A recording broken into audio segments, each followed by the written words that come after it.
Então o padre agora está com ele aqui, fazia tempo que ele não vinha aqui.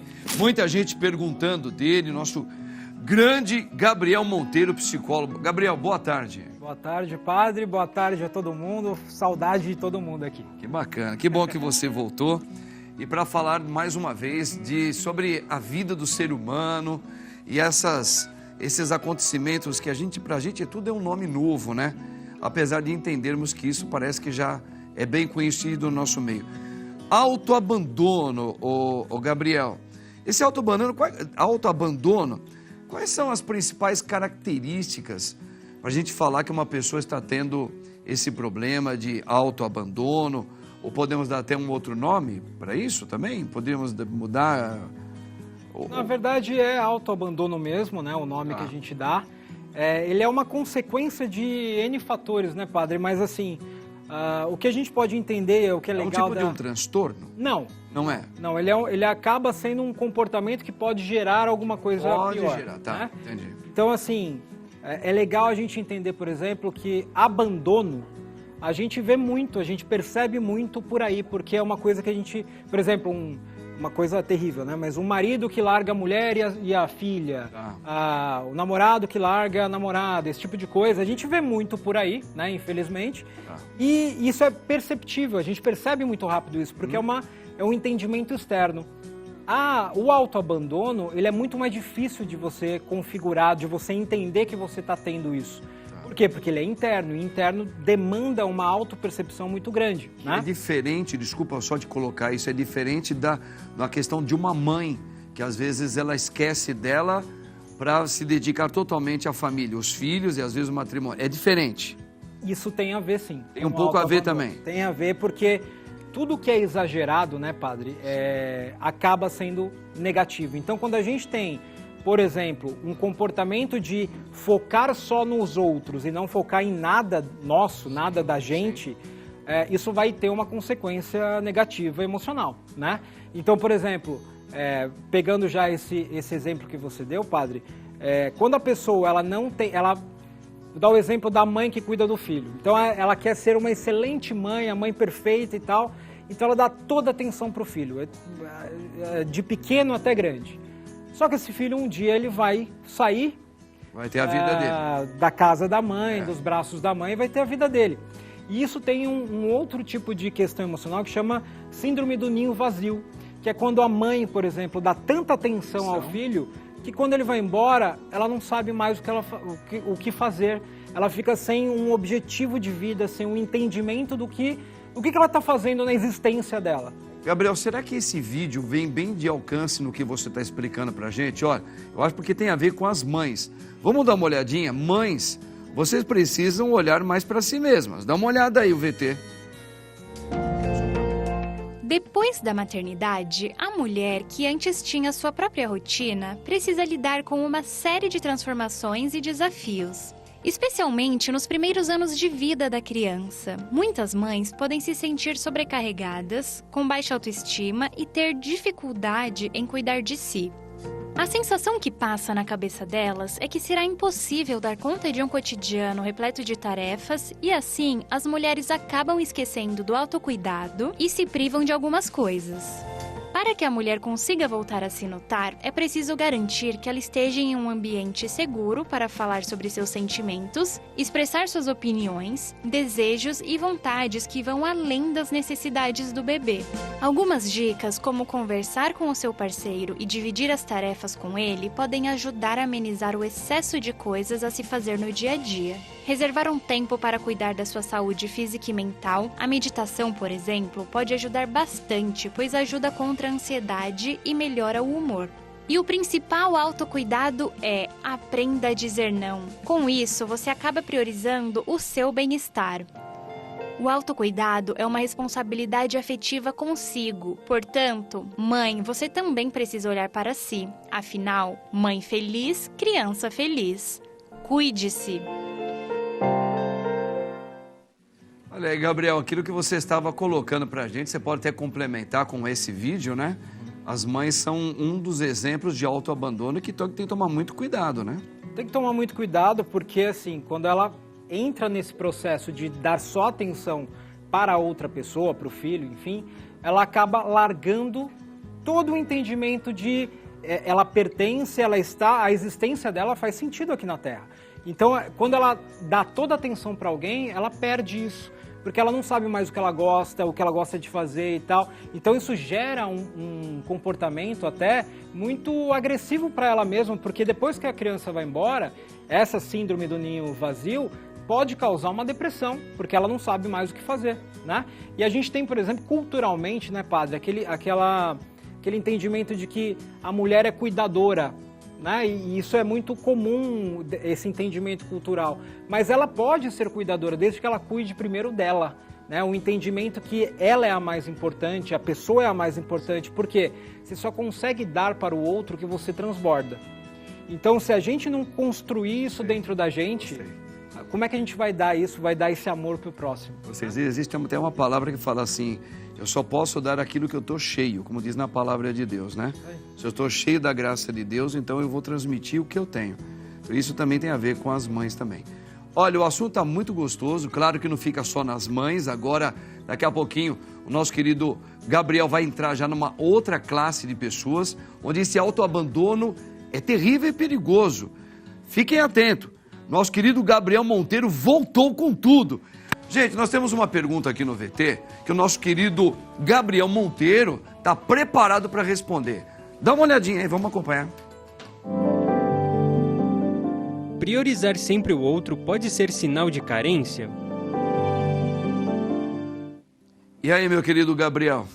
Priorizar sempre o outro pode ser um sinal de carência. Nem sempre, né? Nem sempre. Pode ser também um autoabandono, né? Porque uma coisa não é relacionada à outra. Mas a grande questão é que, assim, você sempre priorizar o outro nunca vai ser positivo para você. Não tem essa de, mas a pessoa mais importante para mim é aquela pessoa.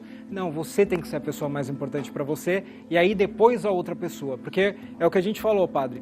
Quando a gente está super bem, a gente consegue transbordar aquilo para o outro, né? Perfeito. E aí a grande questão disso, né, padre, da pessoa não focar nela, pode ser N fatores. Pode ser uma carência, geralmente é uma baixa autoestima. Então, como ela não encontra o amor nela própria, ela sente um vazio emocional, existencial muito grande, ela tenta pegar dos outros esse amor. Ela necessita de uma validação externa muito grande. Fazendo tudo pelo outro. Fazendo tudo pelo outro. É aquela pessoa... É numa certa maneira, para tentar conquistar o amor que ela não consegue ter. Exatamente. Como eu não tenho, eu preciso que alguém me dê isso. Puxa vida. E acaba sendo desesperador isso para ela, porque aí ela acaba fazendo o quê? Acaba fazendo tudo pelos outros e nada por ela. Sempre assim, com uma necessidade de eu preciso agradar. Porque eu não gosto de mim, então as pessoas elas precisam gostar de mim de alguma forma. Isso é sensacional o que o Gabriel está falando, gente. Olha só, isso aqui é muito sério, porque isso aqui está muito perto da gente. Pessoas que às vezes elas têm gestos de querer ajudar demais. E na verdade elas podem estar mostrando um sinal de que elas estão vazias. Elas não estão cheias, elas não estão completas. Elas não se amam, elas não sentem o amor dentro delas. Isso é muito sério, não é? E também, né, padre, para concluir isso, é o entendimento de que a pessoa ela não aprendeu a falar não. Ela não aprendeu a impor limites para ela nesse sentido. E aí ela aceita tudo. E aí as pessoas acabam montando em cima, se aproveitando de alguma forma, porque ela faz tudo pelos outros, né? Porque ela faz tudo pelos outros. Então vamos ver agora qual a importância do autocuidado. Confira esse VT aí.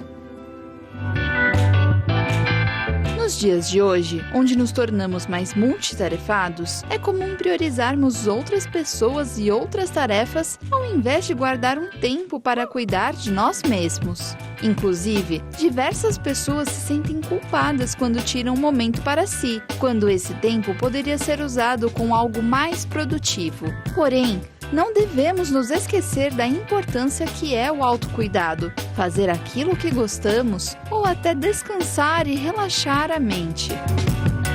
Quem cuida de si mesmo se torna mais feliz, tanto com seu físico quanto com a sua mente. Além disso, pessoas que praticam o autocuidado se tornam mais produtivas em diversas partes da sua vida. E você também pode fazer isso. Basta adotar algumas práticas que ajudam na autoestima, como manter a boa higiene, praticar exercícios, beber bastante água, comer alimentos saudáveis, encontrar as pessoas que você ama e entre outras práticas. Meu querido Gabriel, assim, a gente percebe que se cuidar é muito importante para qualquer idade. Mas a gente percebe que talvez isso é um pouco mais sensível às pessoas que já estão com uma idade um pouco mais avançada. O idoso, né? Às vezes por várias questões, às vezes ele está morando sozinho, ou ele não tem mais a companheira, não tem mais o companheiro. Às vezes os filhos já não estão mais sempre ali e eles começam a viver uma carência muito grande. Então esse autocuidar-se para eles, principalmente para essas pessoas, eu acho que para todos, mas para essa classe dos idosos, eu acho que é ainda até mais importante, não é, Gabriel? É mais crítico no sentido de que precisa ter um olhar muito clínico a respeito disso, né, padre? Porque é aquilo, o ninho vazio, a síndrome do ninho vazio pode ocorrer quando a pessoa está está envelhecendo, né, e ela começa a sentir essa falta, por exemplo, dos filhos, né, começa a ser muito melancólica nas lembranças, esse tipo de coisa. Quando perde o parceiro ou a parceira, obviamente ela entra num estado maior ainda, entra num estado mais de tristeza, mais de depressão, que é natural, que é o luto, né, característico. Mas o luto é uma coisa que a gente até já falou disso há algum tempo.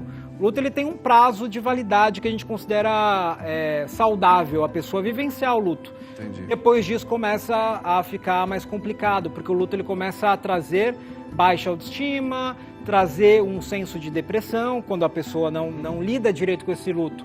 E aí, por exemplo, a baixa autoestima é um fator característico de um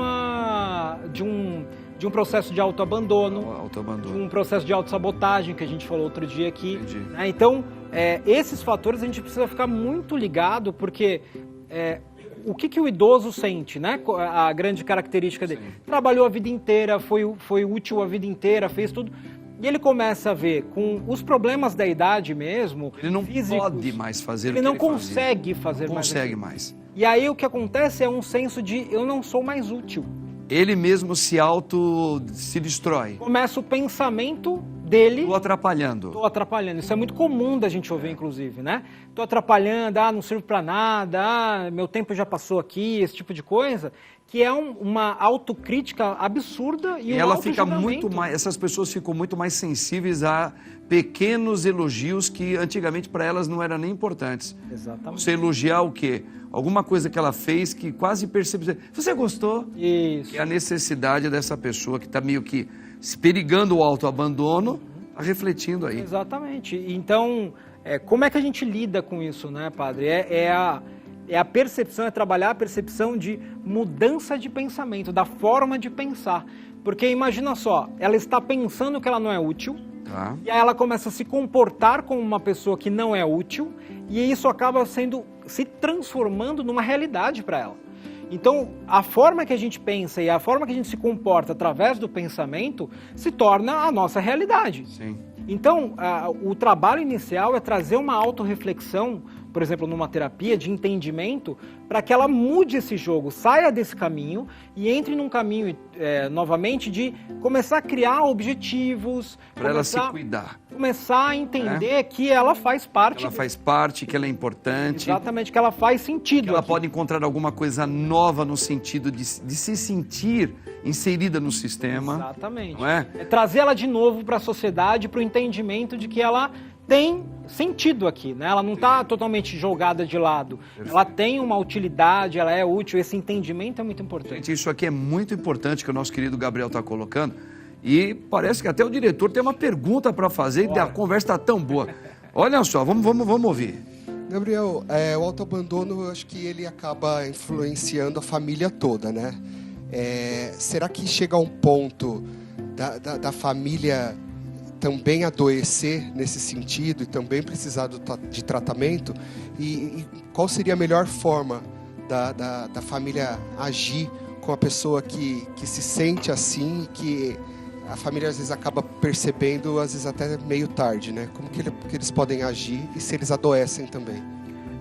Na verdade, as primeiras pessoas que percebem são as pessoas que estão ao redor daquela pessoa que está com autoabandono. Porque ela é muito mais fácil de você ver externamente, como eu dei o exemplo do abandono de forma geral.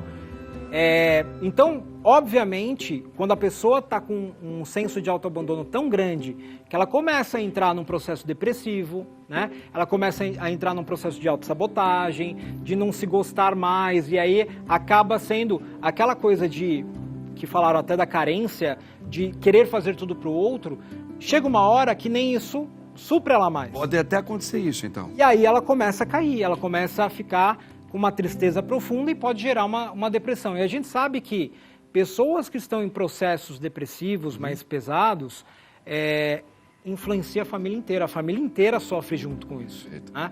Então, como que a gente faz a respeito disso?